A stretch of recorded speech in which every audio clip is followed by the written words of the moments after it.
Obrolan Jumat Mubarak. Nah, soal akhlak banyak kita tahu orang persis. yang sudah diberikan dia buat karena kenikmatan contoh jadi hidupnya itu. Inilah obrolan Jumat Mubarak bersama Muhammad Haikal Dapitan.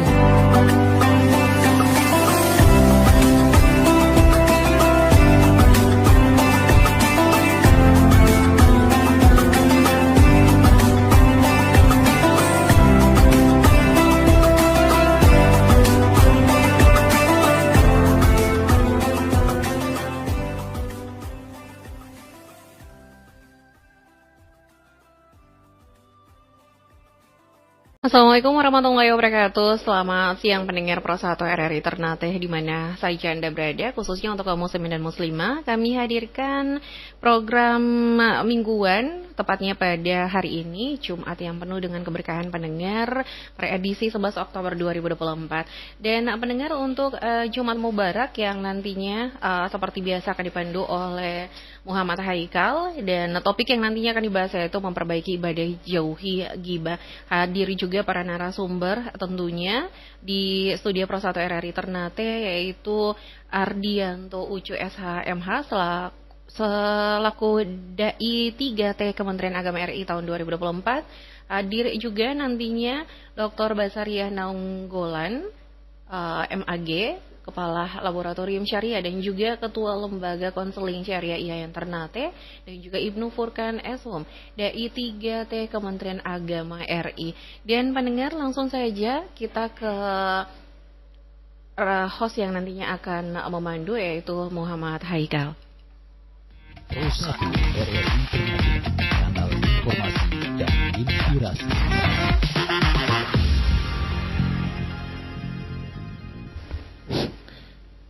Bismillahirrahmanirrahim. Assalamualaikum warahmatullahi wabarakatuh.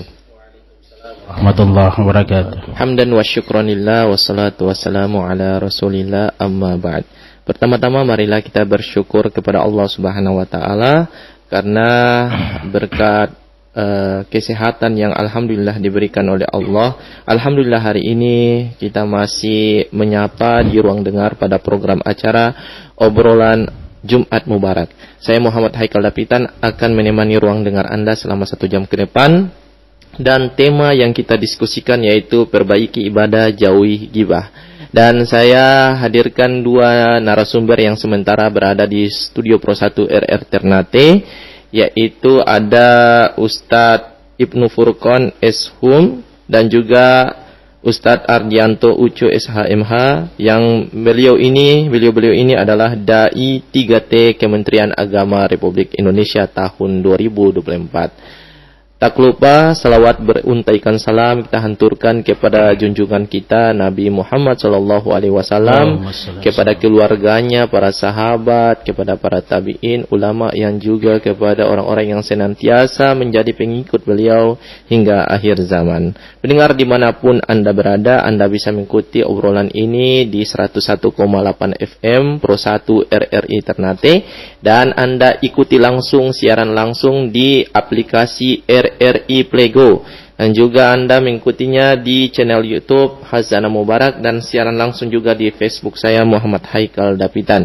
Pendengar dimanapun Anda berada, perbaiki ibadah, jauhi ghibah. Baik, saya akan mempersilahkan kepada narasumber yang telah hadir dulu di Pro 1 RRI Ternate. Baik, kepada Ustadz siapa dulu nanti nih? Ustadz Ibnu Furqan. Baik, Ustadz, kita tentunya dalam beribadah, kalau kita beribadah pastinya harus suci, harus bersih, harus menghadap Allah Subhanahu wa taala. Tapi kadang ibadah kita ini terganggu dengan ada sifat-sifat mungkin ghibah atau lain sebagainya yang merusak ibadah kita.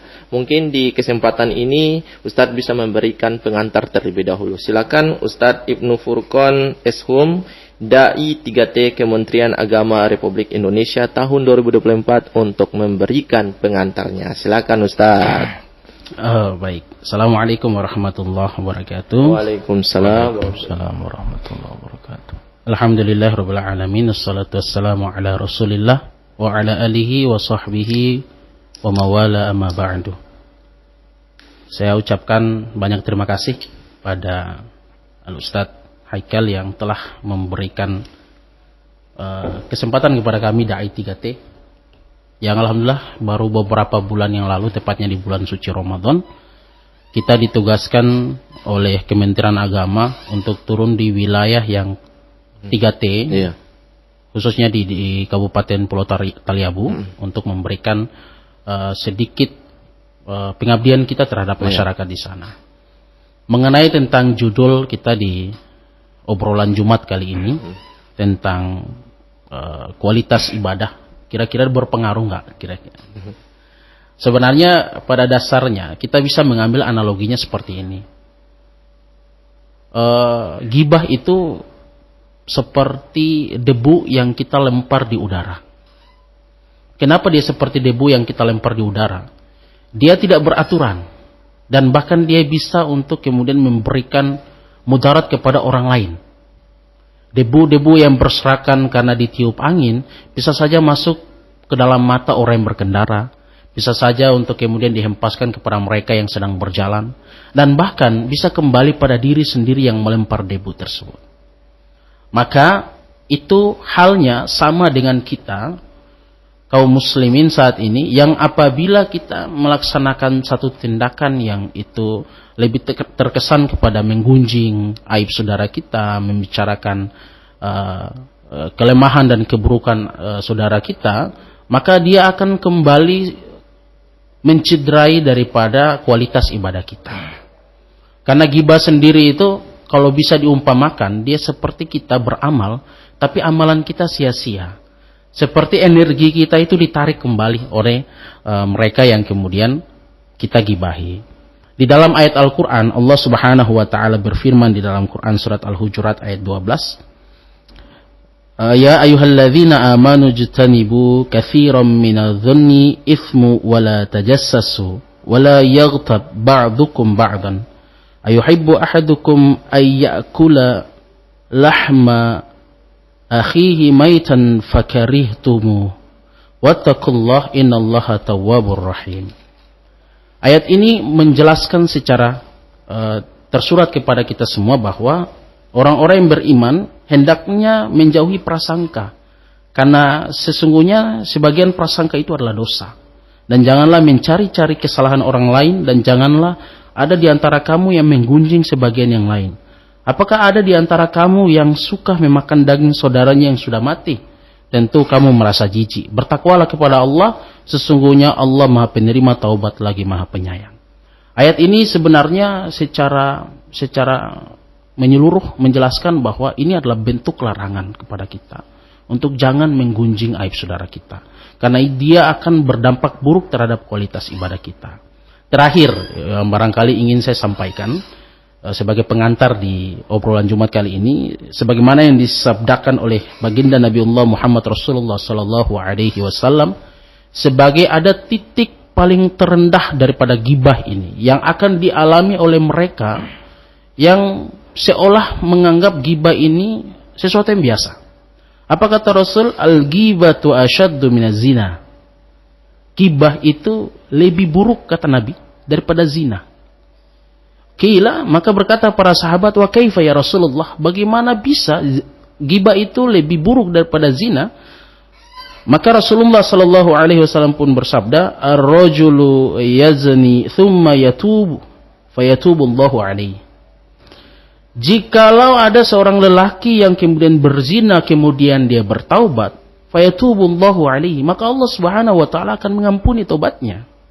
Wa inna sahibal ghibah, dan apabila seseorang, dan sesungguhnya apabila seseorang di antara kalian ghibah, membicarakan aib saudaranya, la yughfaru lahu, maka Allah SWT tidak akan mengampuni dosa-dosanya hatta yaghfira lahu sahibuhu, sampai orang yang dia gibahi itu memaafkan apa yang telah dia gibah.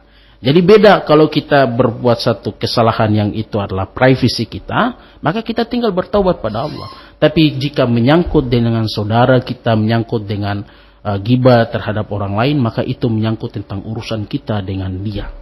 Manakala kita ingin mendapatkan ampunan daripada Allah berdasarkan dosa tersebut, maka minta maaf dulu pada orang yang kita gibahi.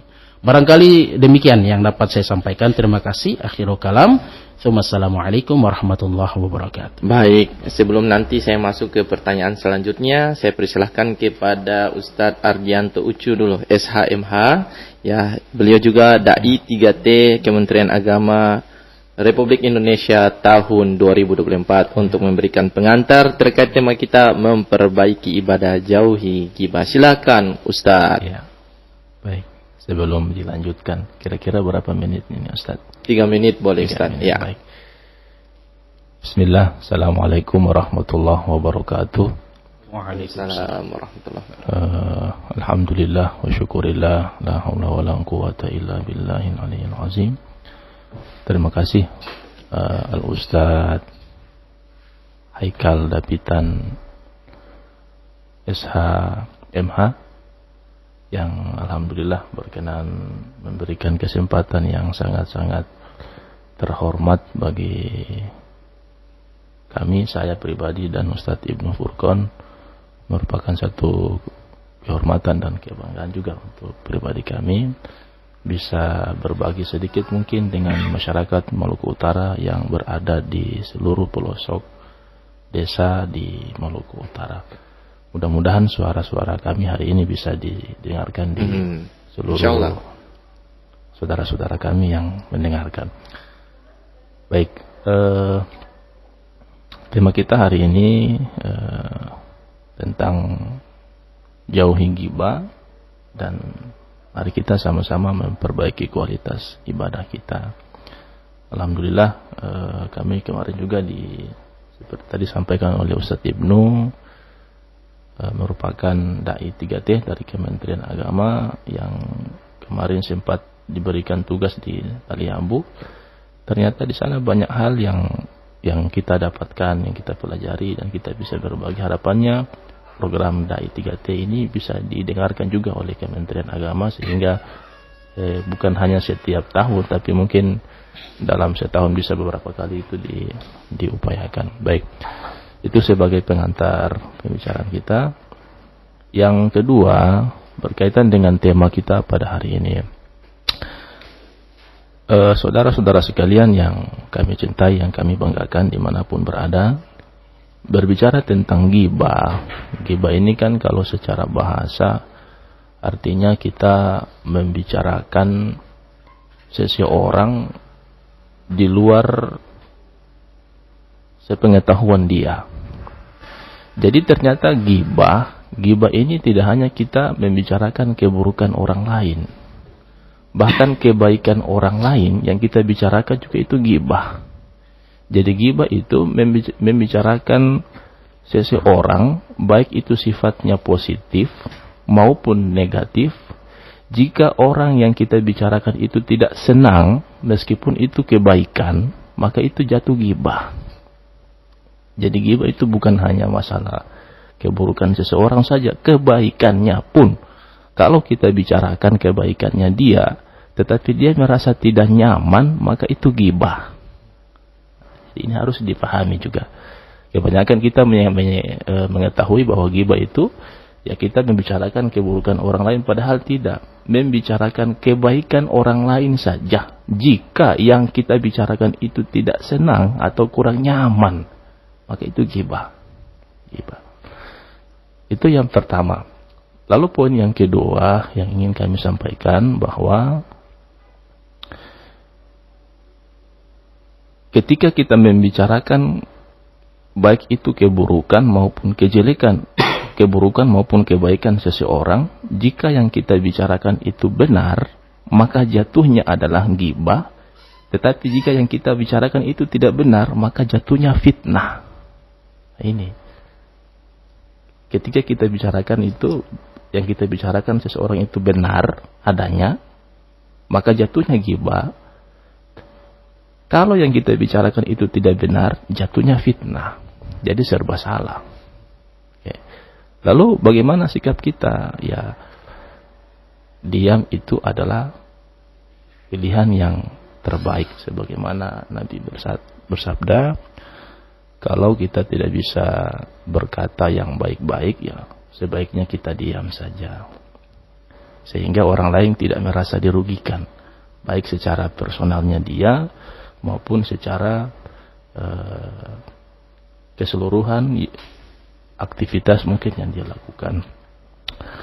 Baik, itu yang kedua. Lalu yang ketiga mungkin sebagai penutup pengantar, bahwa apalagi kita sekarang telah detik-detik memasuki tahun-tahun politik, ini biasanya berseliweran di mana-mana, apalagi media sosial, menggibah atau memfitnah antara satu sesama yang lain, antara pendukung si A dengan pendukung si B. Ya mari kita sama-sama bijak di dalam bermedia sosial, terutama di tahun-tahun politik, sehingga hubungan kekeluargaan, hubungan harmonis yang menjadi tanggung jawab kita bersama, khususnya masyarakat Maluku Utara. Baik, mungkin itu sebagai pengantar pada kesempatan siang hari ini, mudah-mudahan bermanfaat. Terima kasih. Assalamualaikum warahmatullahi wabarakatuh. Baik, pendengar dimanapun Anda berada, tadi kita telah sama-sama mendengarkan dua pengantar dari Dai 3T Kementerian Agama Republik Indonesia oleh Ustadz Ibnu Furqon dan Ustadz Ardianto Ucu terkait dengan tema kita, perbaiki ibadah, jauhi ghibah. Dan saya membuka line telepon untuk Anda pendengar yang ada di rumah di 082211537429 atau di 092131255521. Baik, saya ingin kembali ke Ustadz Ibnu Furqon dulu. Ini mungkin banyak yang baru mendengarkan Dai 3T Kementerian Agama Republik Indonesia. Baik, tadi Ustadz sudah jelaskan secara singkat, tapi mungkin lebih perjelas lagi apa tujuan dan kegiatannya dari Dai 3T ini sehingga bisa terbentuk, dan apa saja kegiatan-kegiatan yang telah dibuat oleh Dai Kementerian Agama Republik Indonesia ini. Silakan Ustadz Ibnu Furqon. Ya, nanti sebentar akan ditambahkan juga untuk Ustadz Ardianto. Sebenarnya program Dai 3T ini udah beberapa tahun ya dijalankan oleh Kementerian Agama Republik Indonesia dengan maksud untuk para dai ini sebenarnya perpanjangan tangan. Perpanjangan tangan Kementerian Agama, khususnya di Direktorat Bimbingan Masyarakat Islam, khususnya di penerangan agama Islam, yang kemudian itu menyentuh langsung ke daerah pedalaman, daerah terluar, dan daerah tertinggal. Daerah-daerah ini adalah daerah yang nantinya akan disentuh oleh Kementerian Agama guna untuk memberikan pelayanan agama. Dan pelayanan agama itu bukan hanya sebatas pada bagaimana mengajarkan orang untuk tahu baca Al-Quran, tapi juga memberikan sentuhan secara langsung kepada masyarakat secara umum. Kira-kira ibu-ibu bagusnya apa sih kajiannya gitu? Oh, ibu-ibu bagusnya fikih wanita. Kira-kira kalau untuk kajian soal yang menyangkut wanita nih apa aja gitu kan? Memang untuk dai misalnya dai bukan daiyanya yang turun ke lapangan dakwah, kita tentu membatasi kajian-kajian yang menyentuh langsung kepada hal privasi pada perempuan, tapi kita menyentuh pada hal-hal secara umum. Nanti pertanyaannya bisa secara persuasif. Itu yang pertama. Yang kedua, kegiatan-kegiatan kita kemarin waktu di Taliabu ya, kegiatan kita di Taliabu itu selain pengajaran Al-Quran bagi anak-anak di Tepeki, kita juga memberikan sedikit berbagi gagasan dengan orang-orang di masjid Badan Syara soal pengelolaan masjid. Salah satunya mungkin kita pernah memberikan penjelasan tentang eko masjid. Bagaimana masjid itu didaya gunakan sebagai tameng terhadap pemeliharaan lingkungan. Dengan penggunaan energi yang terlalu lebih, sehingga kita itu seolah tidak memanfaatkan masjid pada sistem lingkungan, pemeliharaan lingkungan. Ada juga beberapa yang barangkali telah diprogramkan oleh Kementerian Agama, dan sebenarnya program Dai 3T ini bukan hanya ke kita, tapi setiap tahunnya ada. Setiap tahunnya ada perekrutan untuk Dai 3T. Biasanya dibuka 2 bulan lah sebelum bulan puasa. Biasanya informasi sudah tersebar. Barangkali itu Ustaz. Saya lihat di postingan Ustadz Ibnu Furqon baru saja pulang dari Jakarta. Itu kegiatan apa? Apakah itu berkaitan dengan Dai 3T atau bukan? itu juga termasuk dai pedalaman, tapi kita mungkin agak beda yayasan ya. Kalau saya kemarin waktu pulang dari Makassar ya, Makassar. Oh, Makassar. Ya. Baru pulang dari Makassar itu programnya itu yayasan yang bukan afiliasinya ke Kementerian Agama, tapi yayasan swasta. Tapi bergerak di kemanusiaan. Pelayanan kemanusiaan terhadap masyarakat Islam yang berada di pedalaman. Sehingga memang kita tidak ke Kementerian Agama, tapi tugas-tugas 3T-nya itu dapat pada yayasan itu, dan kita mendapatkan pelatihan 1 minggu lah ya kemarin. Baik, ini sekedar informasi terkait dari 3T. Mungkin ada tambahan dari Ustadz Ardianto Ucu, silakan terkait dengan dai 3T ini. Baik, terima kasih. Terkait dengan dai 3T, bahwa kami itu angkatan ketiga. Saya sama Ustadz Ibnu Furqon angkatan ketiga, karena baru jalan itu pada tahun 2021. Kami di angkatan ketiga yang alhamdulillah dikatakan angkatan yang lumayan banyak, karena ada 500 dai yang direkrut oleh Kementerian Agama di seluruh penjuru Indonesia. Maluku Utara hanya 2 orang, itu kasihan juga. Seharusnya kan banyak itu. Tapi kenapa masyarakat Maluku Utara, terutama para ustadz-ustadz, mungkin karena mungkin terbatas informasi atau apa yang kita tidak tahu. Tapi mudah-mudahan ke depannya harapan kami bahwa lebih banyak kita berkolaborasi lagi, karena Maluku Utara masih sangat-sangat banyak juga daerah-daerah yang masuk kategori 3T, 2 kabupaten, Pulau Morotai dan Pulau Taliabu, dan mungkin Sula juga.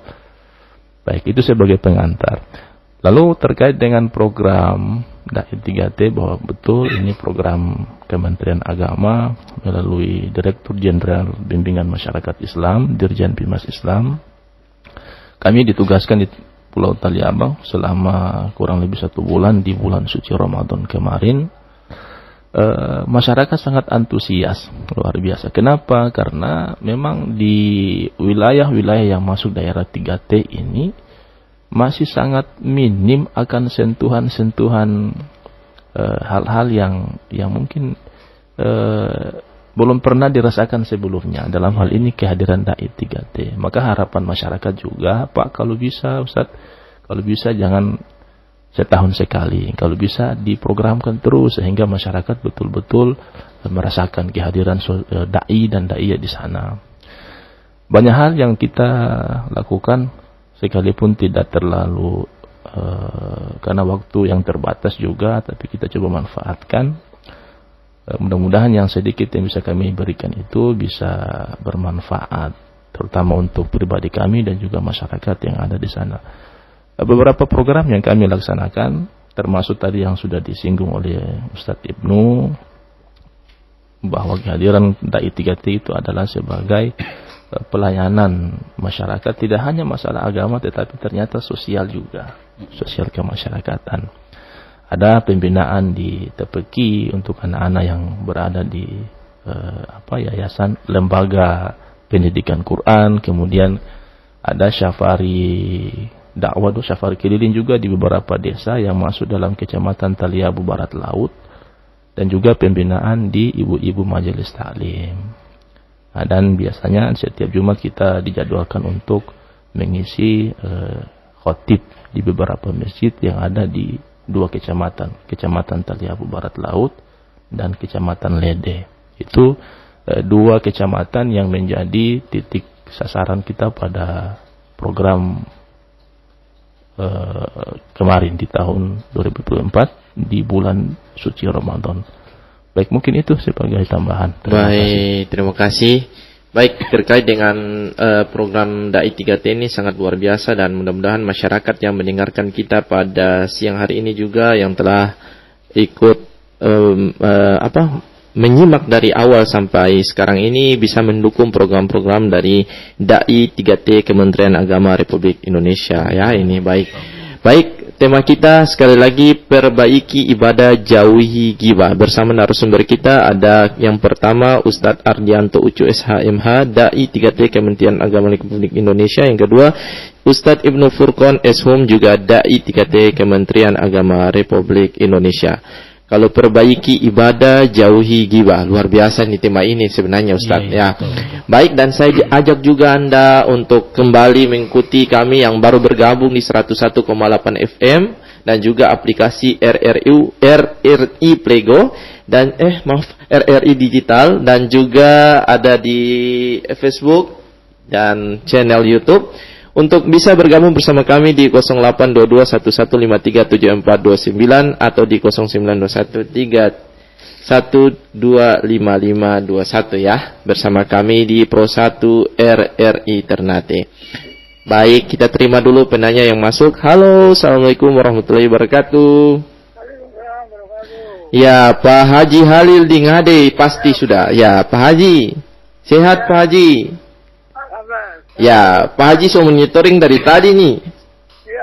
Ya, baik. Pak Haji ingin bertanya terkait tema perbaiki ibadah, jauhi ghibah, silakan.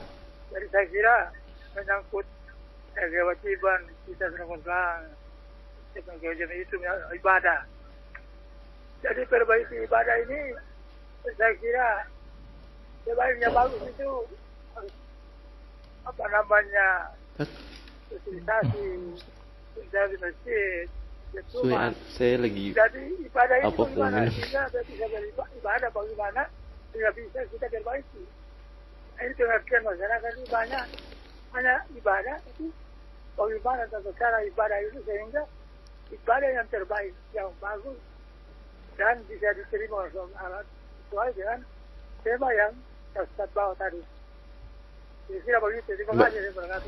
Waalaikumsalam warahmatullahi wabarakatuh. Pak Haji Halil paham dengan beliau punya pertanyaan. Silakan Ustadz Ibnu Furqon untuk menanggapinya terlebih dahulu. Silakan Ustadz. Ya, baik. Pak Haji Halil Ngade ya. Ngade. Ya, barakallahu fiik. Insyaallah mudah-mudahan Pak Haji selalu sehat. Amin. Menyangkut dengan yang Pak Haji sampaikan tadi itu, bagaimana sih gitu kan kita untuk bisa beribadah dengan kualitas yang terbaik. Yang itu dia bersinggung langsung dengan tema jauhi ghibah tadi itu. Sederhananya adalah kita tidak bisa memulai dengan orang lain.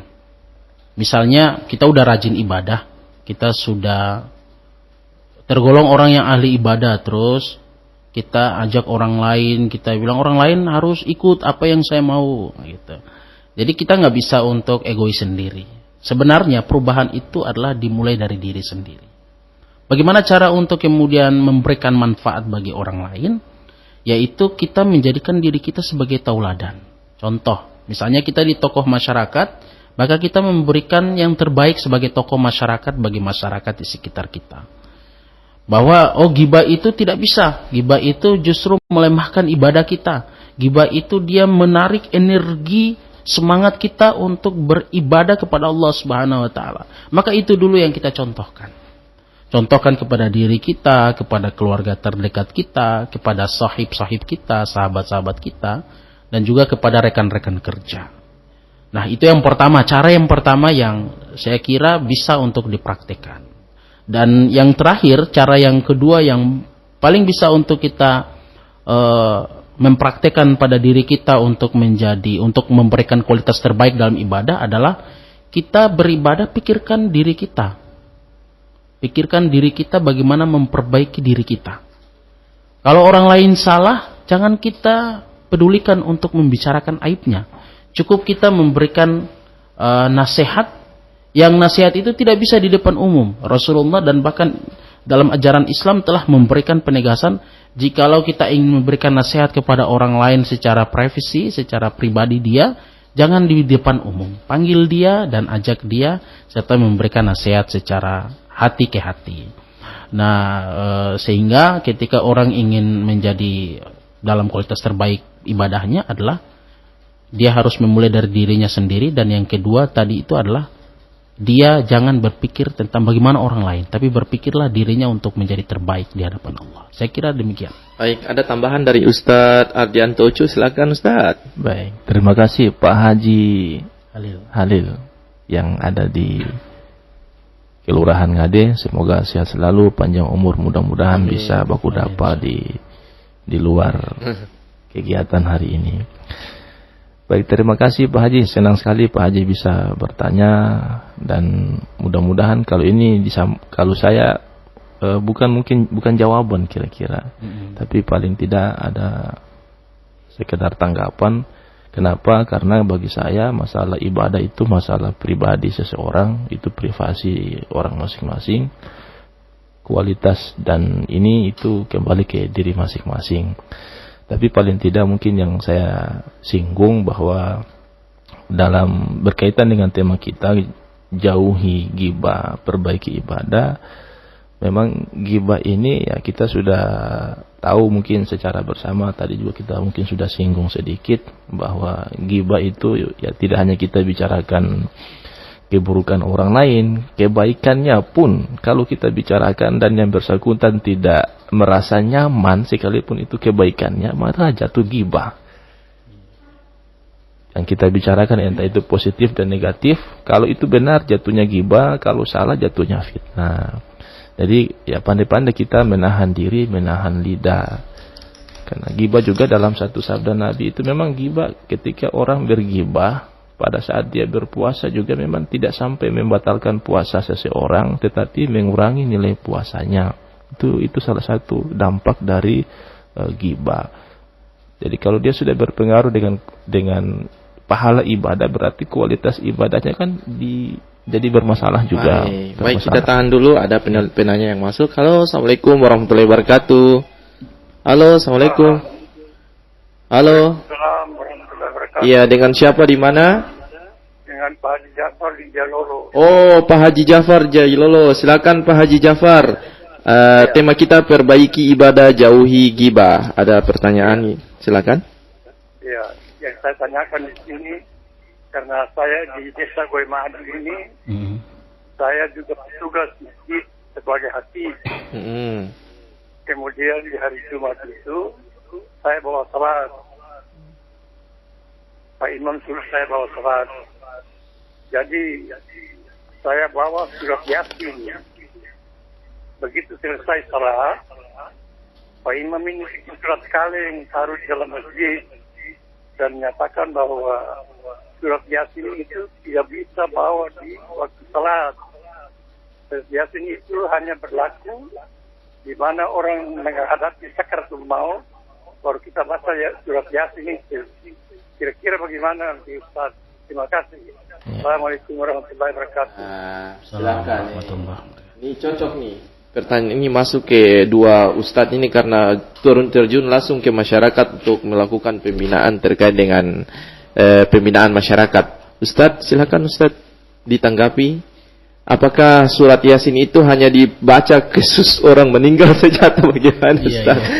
Siapa yang mau jawab nih? Silakan. Jujur saya baru dapat fenomena yang seperti ini ya. Ya, sekalipun memang banyak juga sih di orang-orang tua kita di sana, khususnya Pak Haji Jafar ya, yang ada di Jaloloh, barakallah. Sebenarnya untuk sholat Jumat, ketentuannya itu untuk baca kira-kira setelah Al-Fatihah kita baca apa sih gitu. Memang ada beberapa anjuran. Setelah Al-Fatihah itu kita baca Al-A'la. Ada anjurannya seperti itu. Tapi anjuran itu dia tidak diwajibkan. Nah, bisa kita menggunakan ayat-ayat yang kita hafal. Kalau kita hafal Yasin, tidak masalah. Kita hafal. Tapi dianjurkan juga di dalam agama kita ketika jadi imam, kita juga perhatikan orang di belakang. Nah, Yasin ini kalau kita baca secara keseluruhan ya kita mungkin kira-kira memakan waktunya berapa menit gitu kan. Mulai dari Yasin sampai terakhir gitu kan. Nah, terus yang di belakang terus berdiri lama, ini bagaimana ini kan gitu. Nah, kadang kita juga harus mempertimbangkan hal-hal seperti itu. Sehingga sunnahnya menjadi imam itu membaca surah-surah pendek. Yang itu memudahkan jamaah untuk kemudian kita. Tapi untuk yang hal terjadi kita di lapangan, ya tinggal kita sesuaikan mana baiknya dan mana yang bisa dipakai untuk masyarakat bisa menerima kita. Barangkali itu. Nah, kalau dari Ustadz Ardianto Ucu ini kayaknya fenomena baru lagi Ustadz. Ustaz Yasin dipakai untuk tidak boleh dipakai untuk sholat, Ustaz, bagaimana nih? Baik, terima kasih Pak Haji Jafar yang ada di Jailolo. Terima kasih Pak Haji atas pertanyaannya. Mungkin apa yang sudah disampaikan oleh Ustadz Ibnu itu sudah sangat jelas bahwa dalam sholat itu memang, terutama sholat Jumat, ada surah-surah yang memang disunnahkan, dianjurkan. Salah satu yang sering kita dengar biasanya dibacakan itu surah Al-A'la, Sabbihisma Rabbikal A'la. Nah, tapi kalau misalnya si imam yang misalnya dia hanya hafal taruhlah surah selain dari itu, misalnya An-Nas, ya tidak apa-apa. Kan sebenarnya Al-Quran itu kan, surah Al-Quran itu kan semuanya baik untuk dibaca dalam keadaan apapun, tidak hanya menghadapi orang yang sedang dalam sakaratul maut. Tapi memang yang harus kita sadari juga, misalnya kita sebagai tokoh agama, tokoh masyarakat, hal-hal atau nilai-nilai yang berlaku di masyarakat itu penting juga untuk kita hargai. Misalnya dalam satu masyarakat, mereka meyakini bahwa dalam waktu-waktu tertentu, sholat-sholat tertentu harus orang baca surah ini, tidak boleh baca surah itu. Apakah itu salah? Saya pikir tidak juga. Itu tradisi yang hidup di masyarakat yang harus kita hargai juga, sehingga tidak menimbulkan kegaduhan nanti karena saling memaksakan kehendak. Kira-kira keputusan bijaknya begitu kira-kira. Jadi Pak Imam juga sebenarnya tidak boleh juga melarang bahwa harus yang dibaca itu surah Al-A'la saja, tetapi yang si imam juga, yang orang yang disuruh menjadi imam ini, kalaupun sebelumnya dia telah mengetahui bahwa di desa itu untuk hari Jumat tidak boleh baca surah yang lain selain surah Al-A'la, saya pikir itu sebagai seorang dai, sebagai seorang tokoh agama, kira-kira tidak ada salahnya kalau dia mematuhi atau menghargai nilai yang berlaku di suatu masyarakat. Jadi di samping punya ilmu harus tahu posisi dan tradisi lokal yang ada di situ. Ada juga orang tua biasa bilang begini, biar ini di kampus tuh kurang satu mata kuliah kalau maksudnya di sarjana keislaman misalkan satu saja, apa tuh sarjana tahlil biasa misalkan contoh tuh ya Ustadz ya, contoh walaupun sudah profesor lagi tapi kalau tahu tahlil ini belum diakui begitu Ustadz, belum dipakai begitu Ustadz ya, karena kebiasaan itu harus melekat dengan agama atau bagaimana Ustadz? Silakan Ustadz Ibnu. Jadi kadang ada prinsip yang dipegang oleh masyarakat kita. Kadang dong bilang begini, kalau belum tahu untuk pimpin tahlil jangan dulu duduk di kepala meja dulu, gitu kan, di belakang dulu katanya gitu ya. Ada yang seperti itu. Nah sebenarnya begini, ini soal barangkali ini sering saya diskusikan dengan Ustaz Ardianto juga soal ada kaidah usul satu yang mengatakan al-adatul muhakkamah. Iya, jadi kebiasaan adat itu bisa dibolehkan dalam agama kalau dia tidak bertentangan dengan nas-nas Al-Quran dan hadis, tidak bertentangan dengan ijma ulama, tidak bertentangan dengan qiyas atau sumber-sumber hukum Islam yang lain. Nah kalau dia bertentangan, ya kita sebagai pribadi muslim harus berani katakan tidak bisa. Gitu. Jadi untuk persoalan tahlil ini sebenarnya bagaimana ya untuk persoalan tahlil ini. Tapi insya Allah karena tahlil ini adalah jadi satu kebiasaan yang baik di masyarakat Maluku Utara, karena di dalamnya ada zikir, di dalamnya ada sholawat, di dalamnya ada doa-doa yang dipanjatkan, maka insya Allah nilainya juga baik. Yang jelas di dalam tahlil itu tidak bisa gibah, itu aja. Di dalam tahlil itu jangan gibah, jangan fitnah, jangan bicara soal-soal yang lain. Bicaralah tentang hal-hal baik. Jadi kesimpulan untuk Haji Jafar Jailolo, ikuti juga, maksudnya ini kebiasaan juga orang-orang yang ada di sana juga, supaya Haji Jafar juga bisa diterima juga di situ. Baik Ustadz, ada satu pertanyaan yang mewakili masyarakat mungkin. Ada yang mengatakan boleh gibah Islami. Sebenarnya gibah Islami ini apa sebenarnya? Gibah tapi ada Islami lagi, dia kata Islami di belakang Ustadz. Bagaimana? Silakan Ustadz. Ustadz Ardianto mungkin. Saya sempat berpikir begini, Ustaz. Nah ini memang sebelum saya kesini tuh Saya juga ada sedikit membaca tentang Kita tahan dulu. Kayaknya menarik nih. Halo, assalamualaikum warahmatullahi wabarakatuh. Salam. Iya, dengan siapa di mana? Saya balik lagi Pak Haji. Oh, Pak Haji Halil. Ya. Iya, Haji. Silakan Pak Haji. Ikuti menyangkut tahlil. Apa kaitan dengan salat? Jadi orang tua dari dulu itu yang dari kesalahan seperti itu. Jadi kalau misalnya hajatan tahlil ini, orang bilang salat boleh kada, hajatan tidak bisa. Nah, ini yang satu masalah. Jadi kalau itu hajatan sebelum maghrib sudah tahlil, itu saya tidak sepakat seperti itu. Jadi ada untuk seperti itu berbicara tentang masalah baik dan salah dengan hajatan ini termasuk agama dan adat istiadat. Ada hal bersifat harusnya bagaimana tapi kita demi kepentingan untuk kita punya istiadat lalu agama kita di belakang karena itu bagaimana sebenarnya ini bagaimana kalau seperti itu. Terima kasih Pak. Paham Ustaz? Ya, kayaknya tambahan dari dia. Iya. Siap. Terima kasih Haji Halil. Ini kayaknya sanggahan saya ya, Ustaznya bukan pertanyaan. Ya, silakan ditanggapi tadi Ustaz pertanyaan. Kalau ada orang bilang tahlil itu lebih penting dari sholat, itu keliru. Iya. Kenapa? Karena sholat itu dia berada pada rating pertama dari seluruh ibadah.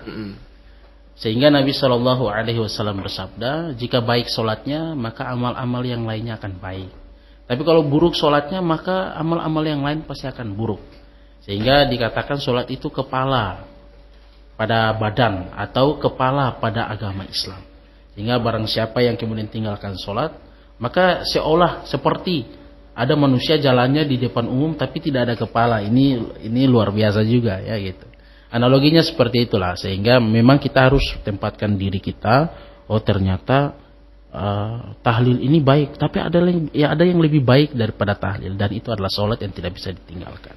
Barangkali itu. Ya, terus tadi Ustaz. Ya, tambahan saja Pak Haji.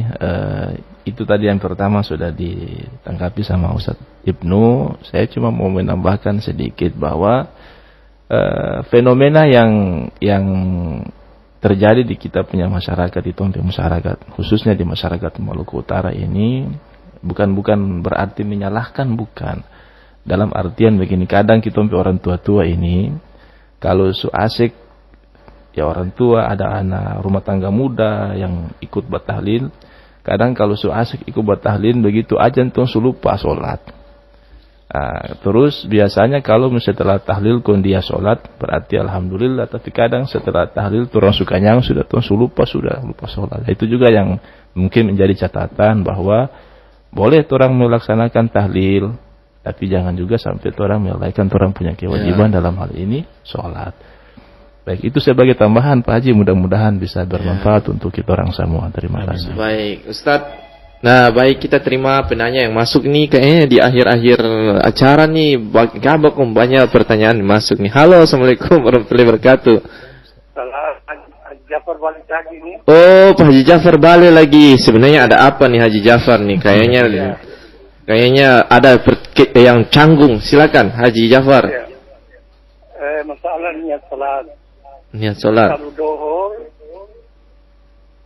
salli fargal dohor 4 rakaatin. Kemudian asar 4 rakaatin. Maghrib salli fargal maghrib 3 rakaatin. Isya 4 rakaatin. Nah sekarang subuh itu kalimatnya rakaatain itu kan sunat, sedangkan ini fardu. Itu kira-kira bagaimana? Rakaatain ini atau bagaimana? Baik, itu saja. Rakaatain itu adalah pekerjaan sunat. Ya, siap. Terima kasih. Siap. Ya, baik. Siapa yang mau jawab nih? Baik, siapa yang mau jawab? Ustaz Ucu, Ustaz Ardianto, silakan. Baik, terima kasih Pak Haji. Ya, terkait dengan masalah niat sholat ya, yang tadi Pak Haji sebutkan dari awal sampai akhir itu sampai sholat isya itu tidak ada yang salah, itu betul. Terkait dengan niat sholat subuh, ya usolli fardhu subhi rakaataini. Ya, jadi rakaataini artinya 2 rakaat. Jadi sebenarnya yang orang tahu sholat subuh itu 2 rakaat, ya biasanya kita orang sholat sunnah juga 2 rakaat. Jadi ketentuan niatnya juga seperti itu. Jadi sekalipun pengucapannya itu rakaataini, tapi niatnya itu sholat fardu, bukan sholat sunnah. Jadi pahala fardunya itu tetap dihitung pahala fardu, bukan pahala sunnahnya. Karena kita sholat subuh berarti pahala sholat fardu subuhnya kita dapat. Tapi pelafasannya itu tadi, usolli fardhu subhi rakaataini. Saya niat sholat subuh dengan 2 rakaat. Karena Allah Subhanahu wa taala. Baik, terima kasih itu Pak Haji. Ada tambahan dari Ustadz Ibnu Furqon, silakan. Iya, Pak Haji, ini barangkali mungkin cuma persoalan bahasa. Iya. Kalau di dalam kaidah bahasa Arab itu ada penyebutannya tidak menggunakan itsnaini, tapi cukup menggunakan ya dan nun itu menunjukkan 2, dan juga alif dan nun itu menunjukkan 2. Misalnya kalau rak'atan itu menunjukkan 1. Kalau rak'ataini maka itu menunjukkan 2. Kalau rak'atani maka ada kaidah yang lain yang menjelaskan tentang itu tetap 2, tapi pada penggunaan bahasanya lebih cocok kemana. Nah, tapi kalau rak'ataini itu lebih cocok pada penggunaan bagaimana kita melaksanakan sholat pada subuh itu tidak lagi menggunakan bahasa awal itsnaini tadi itu, tapi kita menggunakan bahasa biasa orang-orang Arab itu kalau menyebut 2 itu misalnya maktabun kalau 2 maktabaini. Maktabun artinya meja atau tempat menulis. Kalau bilang 2 meja maka maktabaini atau maktabani. Nah, itu bisa digunakan itu. Sehingga sebenarnya niat-niat dalam sholat ini kan menggunakan bahasa Arab. Sehingga kita itu kalau ingin membaca niat-niat ini juga kadang kita juga harus belajar tentang bagaimana kaidah bahasa Arab dalam penyusunan niat. Nah, seperti itu yang barangkali mungkin saya hanya sebatas pada bagaimana bahasanya tapi kalau dia lebih merujuk ke bagaimana kajian yang mungkin Haji Jafar maksudkan tentang ini bagaimana kok sunnah pakai rakaataini, wajib juga pakai rakaataini. Berarti ini sebenarnya pertanyaan Pak Haji kayaknya dia lebih merujuk pada hal-hal yang lebih ke dalam. Barangkali kita nggak bisa ya menjelaskan lebih ke dalam lagi. Insya Allah mudah-mudahan bisa memberikan manfaat pada penjelasan ini. Iya, baik ya Haji Jafar di Jailolo, mudah-mudahan terjawab terkait dengan sholat tadi ibadah. Memang kalau problematika ibadah nih banyak yang bertanya Ustadz, karena tidak akan hatam nih kayaknya nih, kayak kalau persoalan ibadah nih pasti akan ada pertanyaan, ada celah-celah yang harus didiskusikan, yang harus dibahas. Baik, Haji Halil di Ngade, Haji Jafar di Jailolo. Tak terasa Ustadz berdua sudah tinggal beberapa menit lagi obrolan Jumat Mubarak akan berakhir. Jadi mungkin di menit-menit terakhir ini kedua narasumber saya persilahkan atau memberikan kesempatan beberapa menit untuk memberikan kesimpulan atau closing statement terkait dengan tema kita memperbaiki ibadah, jauhi ghibah. Kepada siapa dulu nih? Ustadz siapa? Ustadz Ardianto, silakan Ustadz. Baik, terima kasih kepada seluruh saudara-saudari kaum muslimin wabil khusus yang berada di manapun berada. Terakhir sebagai penutup pada obrolan Jumat Mubarak kali ini, saya selaku pribadi Ardianto Ucu mungkin menyampaikan satu nasihat untuk pribadi saya dulu, mungkin selebihnya untuk kita semua. Berkaitan dengan tema kita, jauhi ghibah, perbaiki ibadah. Sekali lagi bahwa menggibah tidak hanya kita membicarakan keburukan orang lain, membicarakan kebaikan orang lain pun jika itu dia yang bersangkutan tidak senang atau kurang enak, maka itu jatuhnya ghibah. Yang kita bicarakan sekalipun benar dan entah itu positif dan negatif, jatuhnya ghibah. Kalau yang kita bicarakan itu salah, jatuhnya fitnah. Jadi mari pandai-pandai kita menjaga lisan kita, menjaga perkataan kita, karena lisan yang keluar dari mulut seorang muslim itu ibarat anak panah yang keluar daripada busurnya, yang tidak bisa ditarik kembali kepada busurnya. Salamatul insan bihifzil lisan. Keselamatan seorang manusia itu bergantung kepada seberapa pandai ia menjaga dan menakar kata dan lisannya. Mudah-mudahan bermanfaat untuk kita semua. Terima kasih sekali lagi kepada seluruh pendengar yang mendengar dan mengikuti acara ini. Mudah-mudahan kita semua diberikan kesehatan, panjang umur dan rizki yang barokah. Terima kasih. Assalamualaikum warahmatullahi wabarakatuh. Langsung selanjutnya Ustaz Ibnu Furqan. Baik, saya sedikit ada menulis tentang kesimpulannya. Jadi untuk perbaiki ibadah, jauhi ghibah, sebenarnya kesimpulan yang bisa barangkali kami ambil pada kesempatan Jumat Mubarakah ini adalah sebenarnya dia menekankan pada pentingnya meningkatkan kualitas ibadah sekaligus menjauhi perilaku ghibah. Ghibah adalah perbuatan yang saya kira itu membicarakan keburukan orang lain di belakangnya, atau bisa saja yang disebutkan Ustadz Ardianto tadi adalah bisa bicara soal kebaikan tapi dia tidak suka, maka itu juga masuk dalam kategori ghibah. Maka dalam agama Islam itu dosa ghibah ini dia masuk dalam kategori dosa besar, sehingga bagi setiap kaum muslimin wajib hukumnya untuk menjauhi yang namanya ghibah. Bagaimana caranya? Caranya adalah satu, kita harus fokus pada perbaikan diri. Nah, dengan memperbaiki ibadah, seseorang berusaha lebih dekat kepada Tuhan, kepada Allah, meningkatkan ketakwaan dan memperbaiki akhlaknya. Ibadah yang baik dan membawa perubahan positif, maka insya Allah dia akan berdampak pada bagaimana seseorang itu bisa menjaga lisannya.